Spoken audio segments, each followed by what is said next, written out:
I buried my brother 42 years ago. His name was Thomas. Tommy, we called him.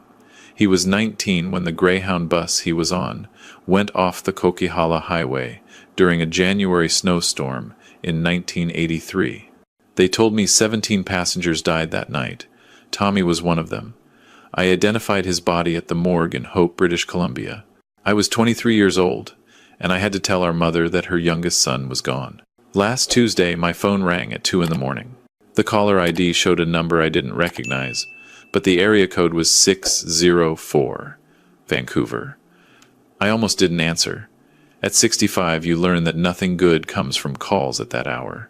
But something made me reach for it.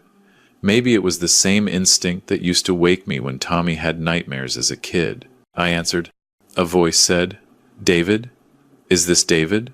I sat up in bed, my heart suddenly pounding against my ribs. The voice was hoarse, uncertain, like someone who hadn't spoken in a very long time. But underneath that roughness, there was something that made my blood run cold. "Who is this?" I asked. There was breathing on the other end. Heavy. Labored. "It's me," the voice said. "It's Tommy." I dropped the phone. My hands were shaking so badly I could barely pick it up again. When I did, the line was still open. I could hear him breathing. "This isn't funny," I said, my voice cracking. "Whoever you are, this is sick. My brother died 42 years ago." "I know," the voice said. "I know how long it's been. I just figured out who I am. I found something, a newspaper clipping, about the bus crash. And there's a picture of me. But the name under it says Thomas Carr. That's me, isn't it? I'm Thomas Carr." I couldn't breathe. The room was spinning. "Where are you?" I managed to say. I don't really know. "A place called the Downtown East Side? Someone told me that's what it's called. I've been here a long time, I think. I live in a shelter on East Hastings Street. But I don't remember. I don't remember how I got here. I don't remember anything before about 15 years ago. Just waking up in a hospital, and they said I'd been found on the street, and I didn't have any ID, and I couldn't tell them my name." My mind was racing. This couldn't be real. This had to be some kind of scam, someone who'd found Tommy's name somewhere and decided to torture me with it. "What do you remember?" I asked, testing him. "Nothing clear. Just feelings. Sometimes I dream about snow, about being cold, about people screaming, and sometimes I dream about a house with a blue door, and someone used to make pancakes with blueberries. Every Sunday, I felt the tears start then, hot and sudden, because I remembered that house. I remembered that blue door, and I remembered Mom making those pancakes every Sunday morning without fail, and Tommy always ate twice as many as anyone else." "What do you look like?" I asked, my voice barely a whisper. "Old," he said, and there was something like sadness in his voice. "Really old. My face is, I don't know how to describe it. Weathered, I guess. I've lived rough for a long time, but I found this picture in the newspaper, from the accident. And even though it's 42 years old, I can see it. I can see myself in that face. We have the same eyes." "Tommy had a scar," I said, "on his left forearm, from when he fell off his bike when he was 7, 12 stitches." There was a long pause. "Then, I have a scar on my left forearm. It's old, really old. I never knew where it came from." I was crying now, really crying, in a way I hadn't cried since the day we buried him. "Give me your address," I said. "I'm coming to get you." "I don't think you should," he said quietly. I don't think I'm the person you remember. I don't remember being him. I'm just someone who's been living on the streets for longer than I can recall. I probably smell bad. I probably look scary. I just wanted to call because I thought someone should know. That maybe I didn't die in that crash. That maybe there was a mistake. "Tell me where you are," I said firmly. "Right now." He gave me the address of a shelter on East Hastings. I wrote it down with shaking hands. It was a 7-hour drive from Kelowna to Vancouver, longer if the roads were bad. I looked at the clock. 2:15 in the morning. "Stay there," I said. "Don't go anywhere. I'm leaving right now. I'll be there by noon at the latest. Do you understand? Don't leave." "Okay," he said softly. "Okay, David, I'll wait." The line went dead. I sat there in the darkness of my bedroom for maybe 30 seconds, trying to process what had just happened. Then I was moving, pulling on clothes, grabbing my wallet and keys. My wife Sarah stirred in bed. "David, what's wrong?" "I have to go to Vancouver," I said, and my voice sounded strange, disconnected. "Now? At 2 in the morning? David, what's happened?" I looked at her, this woman I'd been married to for 38 years, and I didn't know how to say it. How do you tell someone that the brother you buried 4 decades ago just called you on the phone? "I'll explain later," I said. "I have to go. I'm sorry." I was out the door before she could ask any more questions. The drive to Vancouver was the longest 7 hours of my life. I kept the radio off because I couldn't stand the noise. My mind was spinning with possibilities, with impossibilities. Part of me was convinced this was a cruel hoax, that I'd get there and find some con artist who'd somehow learn details about Tommy's life. But another part of me, the part that had never fully accepted that my little brother was gone, was screaming that it was real. I thought about that day in the morgue. I was 23 years old, barely more than a kid myself, and they'd pulled back the sheet to show me a face that was battered and swollen from the crash. The body had been in the cold for 12 hours before they recovered it from the wreckage. There was a gash across the forehead, bruising everywhere. But I'd looked at the shape of the face, the color of the hair, the build of the body, and I'd said, yes, that's my brother. That's Thomas Carr. What if I'd been wrong? What if, in my shock and grief, I'd identified the wrong body? The possibility made me feel sick, because if that was true, then Tommy had been alive all this time, alive and suffering, alone, not knowing who he was, while I'd moved on with my life, while I'd married Sarah, had kids, built a career, celebrated birthdays and Christmases and anniversaries, while Mom had died 10 years ago, still grieving for her youngest son. I pressed harder on the accelerator. I reached Vancouver at 11:30 in the morning. The downtown east side was exactly as bad as I'd heard, maybe worse. Boarded up buildings, people slumped in doorways, needles on the sidewalk. This was where my brother had been living? I found the shelter on East Hastings. It was a low, gray building that looked like it had been there forever. The front door was unlocked. Inside, it smelled like industrial cleaner trying and failing to mask the scent of too many unwashed bodies in too small a space. A woman sat behind a desk near the entrance. She looked up as I came in. "Can I help you?" "I'm looking for someone," I said. "His name is—" He might not remember his name, but he called me this morning. He said he's been staying here. He would have asked to use a phone around 2 a.m. She studied me for a moment, then nodded slowly. "Tommy. Yeah, I remember. He was pretty worked up, asked if he could use the phone. Said it was an emergency. Sweet guy, Tommy. Been coming here on and off for about 8 years. Keeps to himself mostly. Is he here now? Check the common room. Through there." She pointed to a door on the left. I walked toward it, my heart hammering so hard I thought I might pass out. The common room was a large space with mismatched chairs and tables, a television playing quietly in one corner. There were maybe a dozen people scattered around. Most of them looked up as I entered, their eyes wary. And then I saw him. He was sitting alone at a table near the window, his back to me. I could see gray hair, longer than it should be, pulled back in a ponytail. He wore a flannel shirt that had seen better days, and his shoulders were hunched like he was trying to make himself smaller. I walked toward him slowly.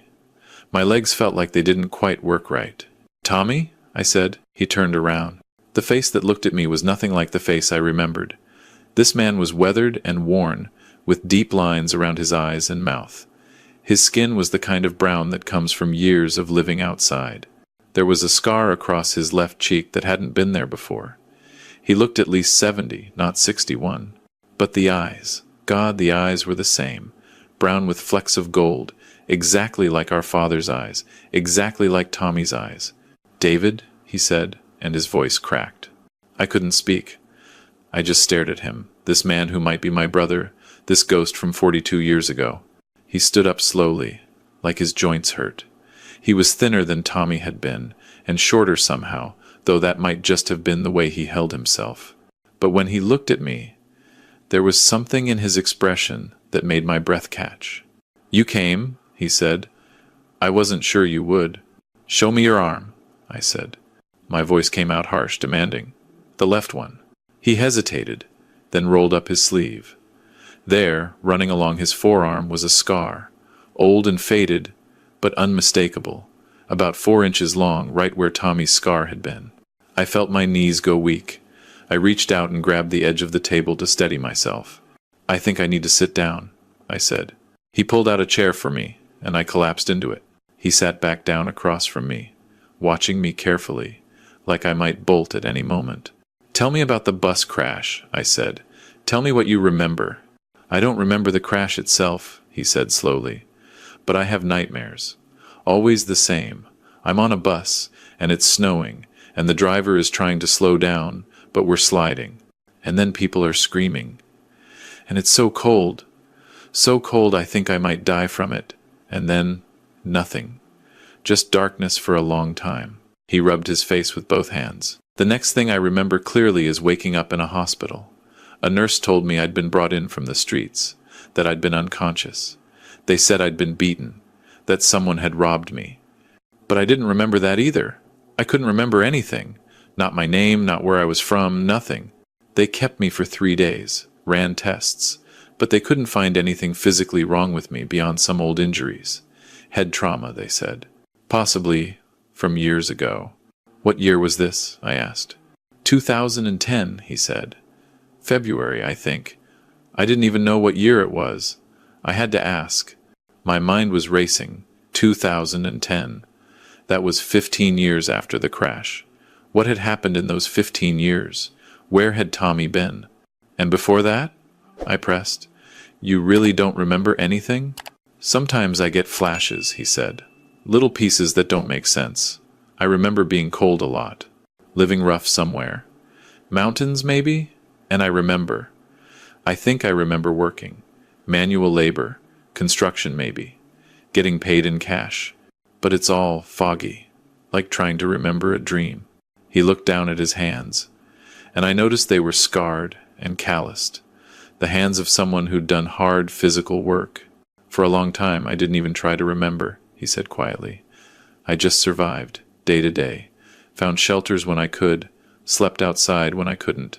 There are gaps in my memory, even from the last 15 years. Sometimes I'd realize weeks had passed, and I couldn't account for them. The doctors I've seen, the ones at the free clinics, they said I might have some kind of dissociative disorder, probably from trauma." "When did you start trying to remember?" I asked. "About 6 months ago," he said. "I met this woman at the shelter, a volunteer. She was going through boxes of old newspapers, sorting them for recycling. And she showed me one from January 1983. Said, 'Can you believe this was 40 years ago?' And something about that date made me feel, I don't know, strange, like it meant something." He reached into his pocket and pulled out a carefully folded piece of newspaper, yellowed with age.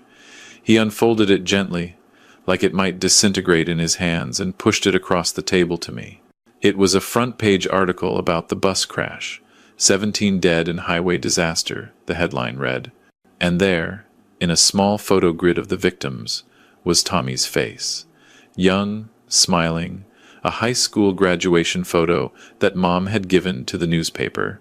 "I looked at that picture for a long time," he said, "and something clicked. I knew that face, not from a mirror, I don't look like that anymore, but from somewhere deep inside, and the name underneath. Thomas Carr. I kept saying it over and over, Thomas, Tommy, and it felt right. It felt like my name." I stared at the newspaper clipping, at my brother's young face smiling back at me. "I started looking for more information," he continued. "There's a library near here. The librarian helped me search old records. I found the obituary. I found the list of survivors, family members left behind. Your name was there, David Carr, brother, and there was an address in Kelowna. It took me 3 months to work up the courage to call. I didn't know if you'd even still be there. I didn't know if you'd believe me." "I'm not sure I do believe you," I said, and it came out harsher than I meant it to. "I'm not sure I can believe you, because if you're Tommy, Then I identified the wrong body. I told our mother the wrong son was dead. Do you understand what that means? He flinched, but he nodded. I'm sorry. I'm so sorry. I know this is. I can't imagine what this is like for you. Mom's dead, I said, and I heard my voice break. She died 10 years ago. She spent 32 years thinking you were gone. She never got over it. And if you're really Tommy, then she died not knowing you were alive. The tears were streaming down my face now, and I didn't care who saw. The man across from me, Tommy. Maybe Tommy was crying too. Silent tears running down his weathered face. I'm sorry, he whispered. I'm so sorry. We sat there in that shelter common room, two old men crying, while people walked past and pretended not to notice. Finally, I wiped my face with my sleeve and looked at him. Really looked at him. We need to do a DNA test, I said. That's the only way to know for sure. He nodded. Okay, yes. I want to know too. I need to know. I pulled out my phone and started searching. There was a place in downtown Vancouver that did same-day DNA testing. Private lab, expensive, but they could have results in 48 hours. I called them and made an appointment for 3 o'clock that afternoon. Come on, I said, standing up. Let's go get this done. He stood too, moving stiffly. As we walked out of the shelter together, I realized how much shorter he was than me now. Tommy had been almost my height when he died, or when I thought he died. This man was at least 3 inches shorter, but then years of malnutrition and living rough could do that to a person. We drove to the lab in silence. I kept glancing at him in the passenger seat, trying to see my little brother in this weathered stranger. Sometimes I could see it the shape of his ear, the way he rubbed his thumb against his fingers when he was nervous, a habit Tommy had always had. Other times, he looked like a complete stranger. The DNA test was simple. Cheek swabs for both of us, paperwork, payment. The lab technician said they'd call me with the results in 48 hours. As we left the lab, I realized I hadn't thought about what came next. Where are you staying tonight? I asked him. The shelter, I guess. Same place. I looked at him, at this man who might be my brother, standing on the street corner in clothes that had been worn too many times and shoes that were falling apart, and I couldn't do it. I couldn't just leave him there. Come on, I said. I'm getting a hotel room. You're staying with me. You don't have to do that. I know, come on. I found a hotel near Stanley Park, got a room with 2 beds. The desk clerk gave us a look-me in my clean clothes, and him looking like he'd been living rough, but I didn't care. I paid cash and got the key. In the room, I ordered pizza while he took a shower. He was in there for almost 45 minutes. When he came out, his hair was wet and clean, slicked back from his face, and he'd shaved off a patchy beard. And suddenly, I could see it more clearly. The shape of his face, the set of his jaw. Tommy's jaw. We ate pizza in near silence, the television playing quietly in the background.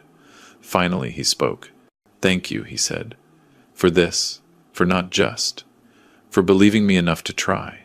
I haven't decided what I believe yet, I said, but I needed to know, one way or another. He nodded. Can I ask you something? What? What was I like? Before.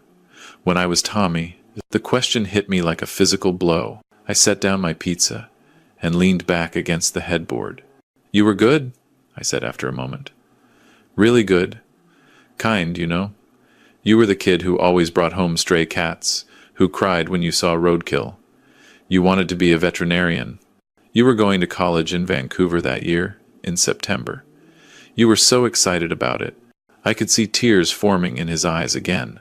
You were funny, I continued, always making Mom laugh, even when she was having a bad day. And you were brave. When Dad left, when you were 12, you told me we'd be okay. You said we'd take care of Mom together. And we did. I wish I could remember, he whispered. I wish I could remember being that person. Maybe you will, I said. Maybe when you know for sure who you are, it'll come back. But I wasn't sure I believed that. That night, I lay awake in the hotel bed, listening to him breathe in the bed next to mine. Steady, deep breaths. The breathing of someone who'd finally found a safe place to sleep. I thought about calling Sarah, but I didn't know what to say. How do you explain this on the phone? So I sent her a text instead. I'm okay. I'll explain everything when I get home. I love you. She wrote back immediately. I love you too.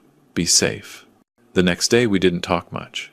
We got breakfast at a diner. I watched him eat like he hadn't had a real meal in months, which he probably hadn't, and then we walked around Stanley Park. It seemed important, somehow, to not just sit in the hotel room waiting for the phone to ring. As we walked, he told me more about his life on the streets, the shelters he'd stayed in, the people he'd met, the winters that almost killed him. He told me about finding small jobs here and there, day labor that paid cash, about the times he'd been robbed, beaten, thrown in jail for loitering, about the constant fog in his mind, the feeling of being lost in his own life. I always felt like I was waiting for something, he said, as we stood looking out at the water. Like there was something I was supposed to do, somewhere I was supposed to be, but I could never remember what it was. The phone rang at 2:30 on Thursday afternoon. We were back in the hotel room. I'd checked out, planning to start the drive home, but I'd delayed leaving until we got the call. I answered on the second ring. Hello? Mr. Carr? This is Sarah Chen from the Vancouver DNA lab. I'm calling with your results. My hand was shaking so badly I almost dropped the phone. The man sitting on the bed across from me, Tommy, maybe Tommy was watching me with wide eyes. Yes, I said. Yes, this is David Carr. The results of your DNA comparison test are conclusive. The probability of siblingship between you and the second party is 99.927%. In other words, Mr. Carr, you are biological brothers. The room tilted. I sat down hard on the bed. You're certain? I asked, though I knew it was a stupid question. Yes, sir. These results are definitive. Would you like me to email you the full report? Yes. Please. I gave her my email address, thanked her, and hung up. I looked across at my brother who I'd buried 42 years ago, my brother who'd been alive this whole time. It's you, I said. You're really Tommy. He let out a sound that was half laugh, half sob. I'm Tommy, he repeated, like he was trying to believe it himself. I'm Thomas Carr. And then we were both crying again, and this time I crossed the space between us and pulled him into a hug. He felt so thin, so fragile in my arms. But he was real. He was alive. We held on to each other for a long time. Finally, I pulled back. We need to figure out what happened, I said. How you survived the crash. Where you've been all this time. I know someone who might be able to help, Tommy said. There's a doctor at the free clinic who's been helping me. Dr. Patricia Walsh. She specializes in trauma cases. She might have some answers. We went to see Dr. Walsh that afternoon. She was a woman in her 50s, with kind eyes and the patient manner of someone who'd heard every story there was to hear. I explained everything. The crash, the identification, the phone call, the DNA test. She listened without interrupting, taking notes. I'd like to examine you, if that's all right, Tommy, she said when I finished. He nodded. She had him lie on the examination table, and she conducted a thorough physical exam. She paid particular attention to old scars and healed fractures. She used a small light to check his eyes, tested his reflexes, felt along his skull. You have extensive evidence of old trauma, she said when she was done. Multiple healed fractures, ribs, left arm, right ankle, significant scarring on your torso and back. And there's a depression in your skull. Here she touched the back of his head, gently, consistent with a severe impact injury. From the bus crash? I asked. Possibly. But here's what I think happened, based on what you've told me and what I'm seeing. She pulled up a chair and sat down, her expression serious. I think Tommy did survive the initial crash. But he was badly injured head trauma, possibly unconscious. In the chaos and the snow, in the darkness, he was likely thrown from the bus. The other passengers who survived said it was complete chaos, that it was hard to see anything. I think Tommy ended up away from the main wreckage, possibly in the snow. She paused, choosing her words carefully. The body you identified, David, I think it was another passenger, someone of similar build and age. In the state the bodies were in after the crash, after being in the cold, with the facial trauma, it would have been easy to make a mistake, especially for someone who was grieving and in shock. I felt sick. She was right. I knew she was right. So what happened to Tommy? I asked. I think he was found by someone. Maybe a trucker passing by. Maybe someone from one of the small towns along that highway.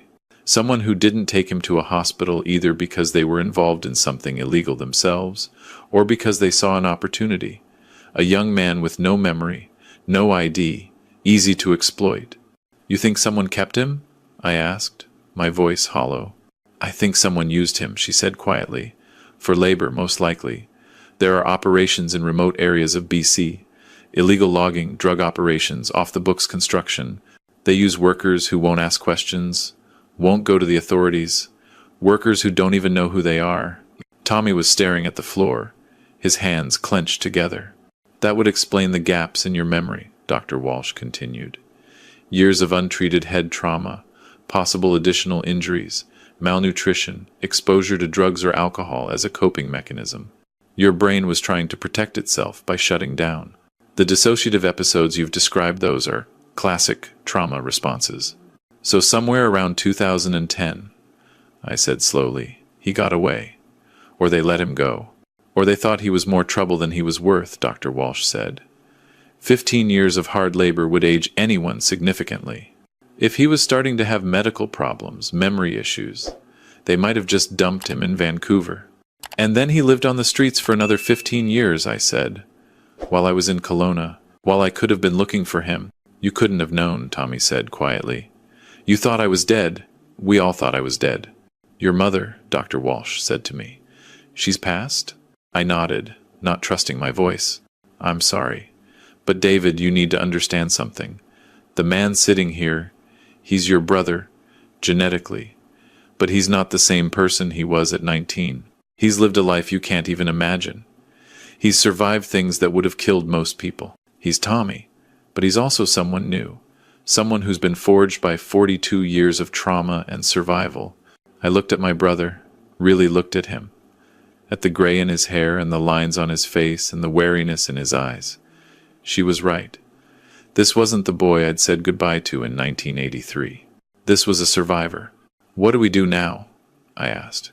That's up to you, Dr. Walsh said, but I'd recommend some intensive therapy for Tommy. Processing this kind of trauma, rebuilding identity, it's a long journey, and you both might benefit from family therapy as well, learning how to be brothers again after all this time.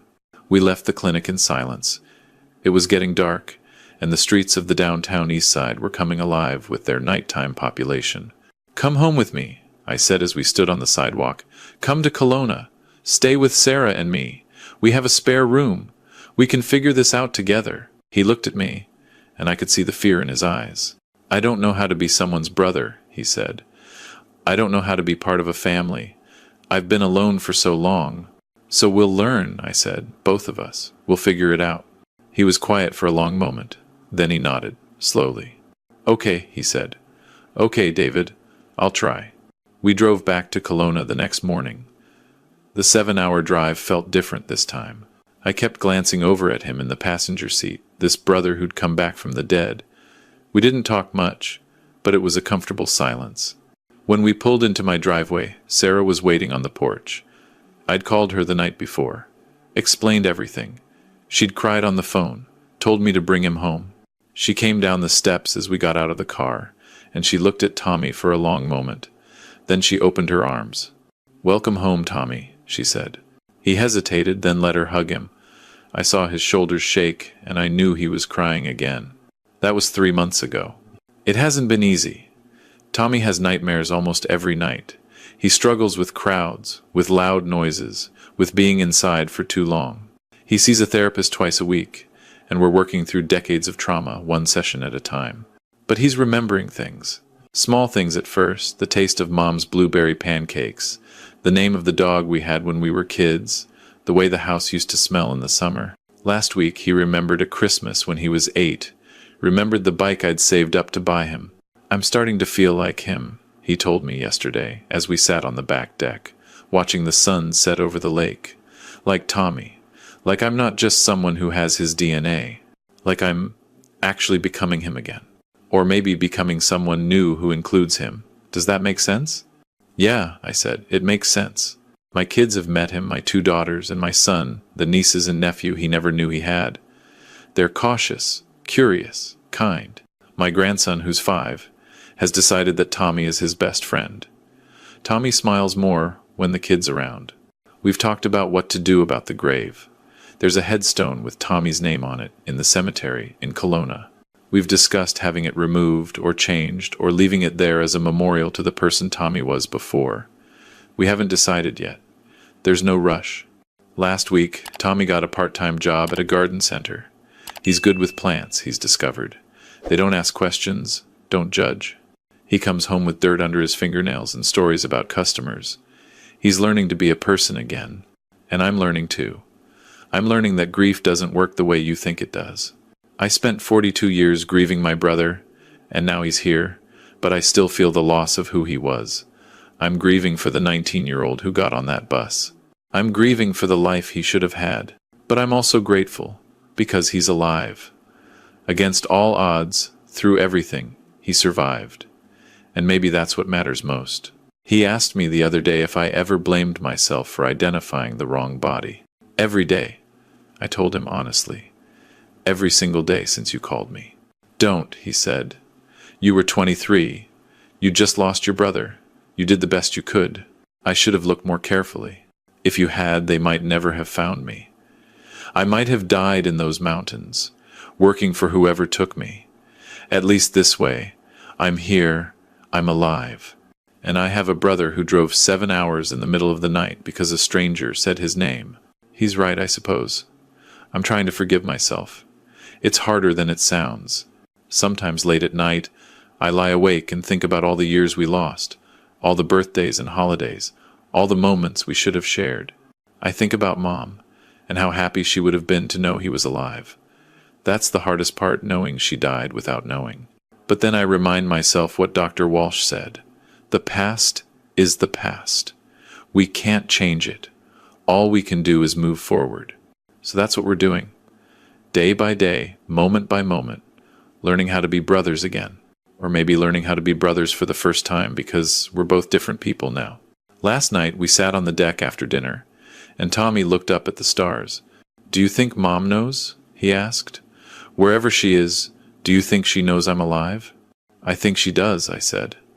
I think she's been watching over you this whole time, keeping you alive until you could find your way back. He smiled at that.